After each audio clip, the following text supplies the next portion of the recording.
How's it going, guys? My name is Jordan Reyes and welcome to my channel. And today we're going to be talking about my plan, my personal plan to financial freedom.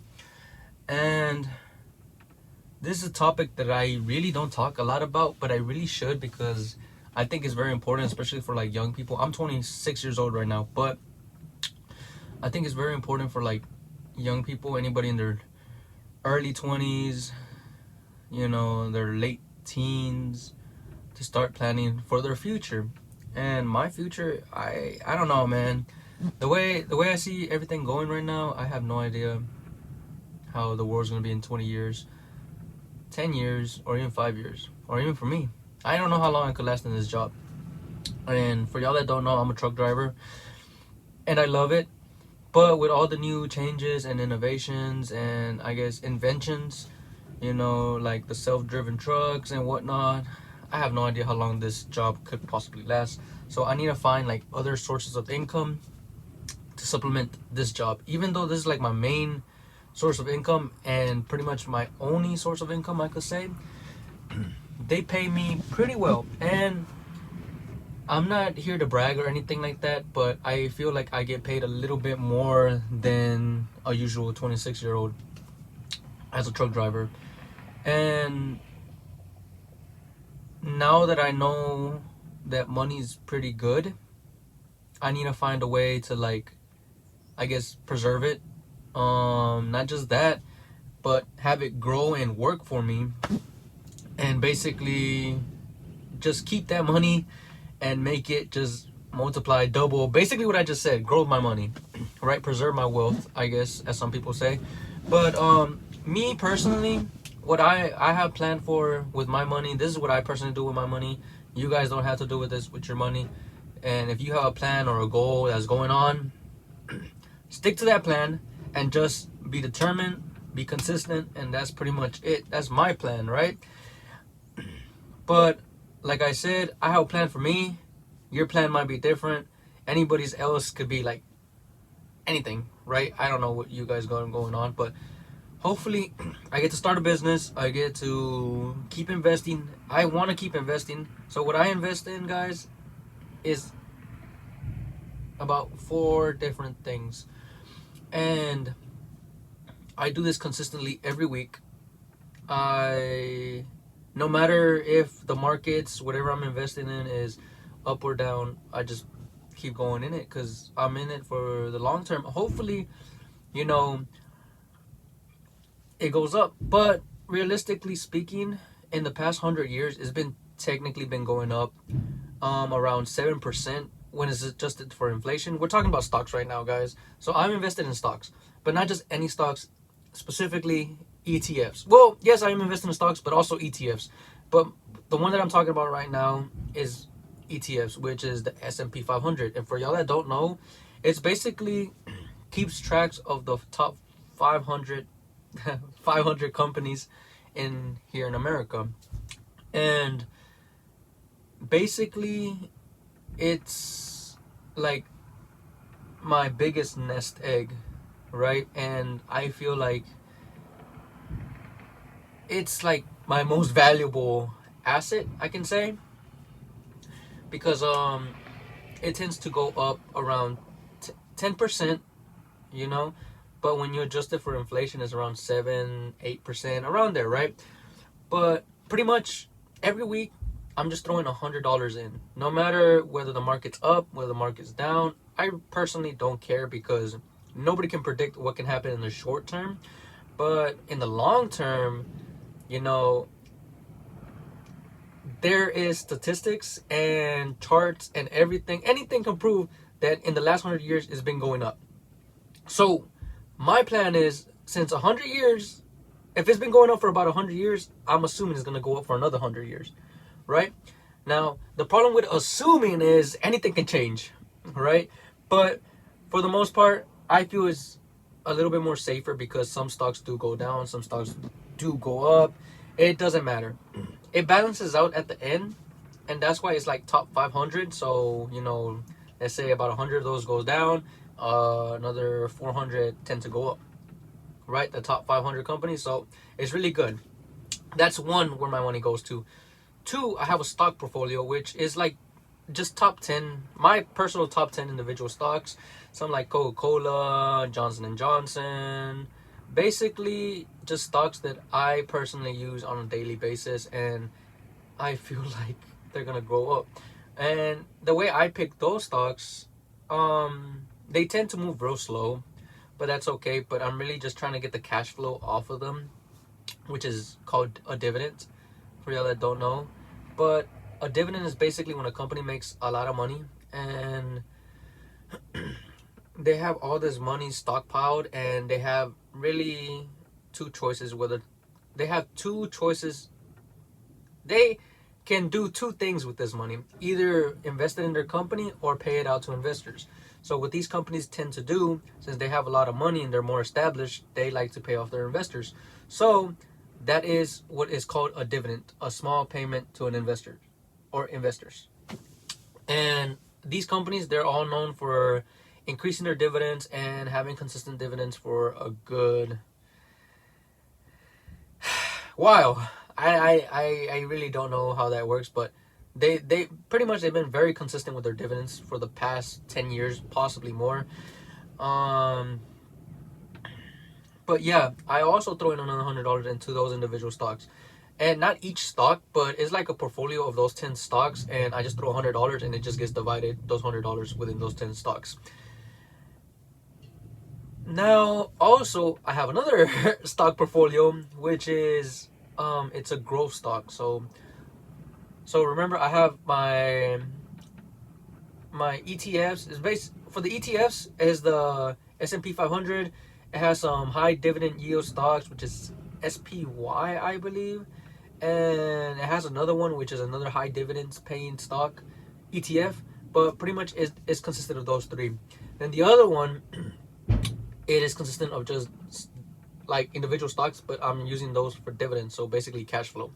Now my third stock portfolio, it is that one's more like a growth stock. So pretty much it's like a stock that I've been looking at for quite a while, and I've been studying for quite a while, and I've been looking at it and doing the research on this stock, and felt like it's a good growth stock. It's an ETF too, but I feel like it's undervalued and it has a lot of potential for upside. So what I did with that one, I'm throwing a little bit of money into there and hoping it grows up. But right now it's doing pretty good, I guess. It's and all these stock portfolios, they all have different amount of money in them. So yeah, they're all correlated within each other's. Like, for example, this one's like, okay, so my safety net, this is what I call my safety net, which isn't it's not for sure proven. It's not 100% sure that I'm gonna get money off of this, but the statistics say that I will make some money off of this. So I call this my safety net. And this one has around 2,500, I believe. And then my individual stocks, it has around 2,500. And then the growth stock, I have about $1,000 invested in there. So yeah, these are pretty much my three stock portfolios. And then I have another. This one's different though. It's not a stock. This one's an e-REIT. So for y'all that don't know, it's basically a trust fund that invests in commercial real estate. But not, I think from what I've seen, it's not just commercial real estate. It's also like residential real estate. So pretty much they invest in real estate, just in overall general, just real estate. And I don't know if you guys have heard it, but it's called Fundrise. And they're basically an e-REIT, like an e-trust, real estate trust fund or something like that. But basically what they'll do, they'll gather up a bunch of investors and grab all their money, as much money as they can, and they'll buy a property. And since these guys are professionals at doing this, pretty much I trust them with my money. And so far they've been pretty good, and they've been pretty well. They've been proven to be pretty good for the past 4 or 5 years. They're relatively new, but for the most part they've been pretty good with my money. And the last people, the charts say that they've been doing good, but with me personally, they've been doing real good. it has its advantages and disadvantages, but I feel like it has more advantages than disadvantages, if that makes sense. But pretty much, I have money invested in there, and I also throw another $100 in there every week. But I'm actually planning to be more aggressive with the real estate trust fund to get it around the same amount as my safety net, because that's mostly the overall stock market. And then the e-REITs, it's around $1,000 right now, but I want to be kind of evenly invested between real estate and stocks. And that's my plan for financial freedom. I also have I'm also working, not, I don't want to say working on it because I haven't even started this, but I have a plan to make also a business. And but it's like, it takes a lot of money, and it's a lot of money that you need.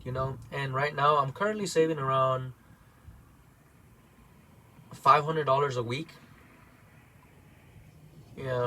roughly, because it's like, let me explain to you guys what I want to do. So pretty much, this might make a little bit more sense. So like, I know I talked about, I don't know what's gonna happen with the trucking industry and whatnot, but eventually I want to buy my own truck.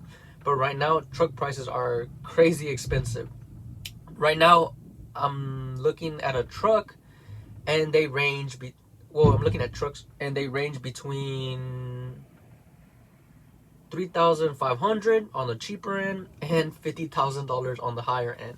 And these are your used trucks, guys, and really used, beat up trucks. But that goes coming soon, and hopefully, we can make something off of that. But I do want to make a YouTube video on that, and I want to keep you guys updated on like what's going on. But pretty much, that's my personal goals to financial freedom. I pretty much just throw $100 in each one of these. Obviously my stock portfolio, my safety net. I want to be more aggressive with that one, and then I also want to be more aggressive with my real estate investing trust fund, because I feel like those two have the highest potential for return. And my dividend portfolio, I think I'm gonna slow down on that. Not slow down, but just keep it at $100 per week.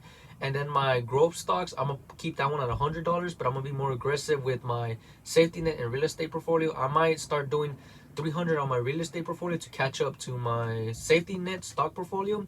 And I'm gonna start putting $200 in my safety net portfolio, because I feel like those are the most, not profitable, but the most bang for my buck. And that's my plan to financial freedom, guys. There's a saying that most millionaires have 7-8 sources of income, right? But really, nobody's born with those sources of income. Me personally, my mom's not rich. My dad, he wasn't rich. But I'm trying to do it different than they did. Like, my dad was a trucker too. So now that I'm a trucker, I know what kind of money truckers make. And I want to do something different. I want to like learn how to keep my money and grow it to work with me, so I can grow financially and I can do the things that I want. But yeah, guys, that's pretty much it. That's my plan for financial freedom. And if you guys like stuff like this, bro, I would definitely think about liking, subscribe down below. Oh, and also I'm gonna put my, website. I did this website thing where it's like it gives you, it's basically a website, and it has like all these things, like links to my social media accounts, right? So it should have like my Instagram, my Facebook. I don't have Twitter, but I'm gonna make one. But it's also gonna have YouTube and stuff like that. So pretty much it's gonna talk about me and whatnot, But definitely, if you guys like the stuff that I'm looking out, want to hit me a follow on any one of my social media platforms, definitely hit that website. But yeah, guys, those are my plans for financial freedom. And your plans could be different. I really want to hear what you guys think about, like, I guess my overall plans. Oh, if you like stuff like this, definitely comment down below, hit the thumbs up, and let me know what y'all want me to talk about. Oh, I'm also gonna do a little segment where it's like every Friday. Okay, I get paid every Friday, and I want to show you guys what I personally do with my paychecks. So I can, like, you know explain to you guys, like, what I do with my paychecks. And I'm gonna update you guys with my stock portfolios every week, and then throughout the week I'm gonna talk about I guess you can say, some stuff, like, I really like top fives. I'm like, my personal thing is, like, I really like about personal growth, personal finance, anything personal. And this is just me. It's like an opinion based in YouTube channel. So whatever I say, guys, don't take it to heart. Somebody could be investing in, like, physical real estate, and that's great. That works too. But everybody, there's millions of ways to do things. But this is just my way of doing things, and this YouTube channel explains my personal opinion. So whatever I say, guys, don't take it to heart, bro. Whatever you guys are doing, there's a million ways to do something right. There's not just one way to do anything. There's a million ways to do it right, guys. So my opinion should not matter. But I'm only doing this YouTube channel so I can show you guys what I personally do and what works for me, because what works for me might not work for you, and it might work for you. And maybe even if I help out one person out there, then that's perfect for me. I did my job. So with that being said, guys, I appreciate it, and I will see you guys next time. And like I said, like this video and hit subscribe, and thank you, guys.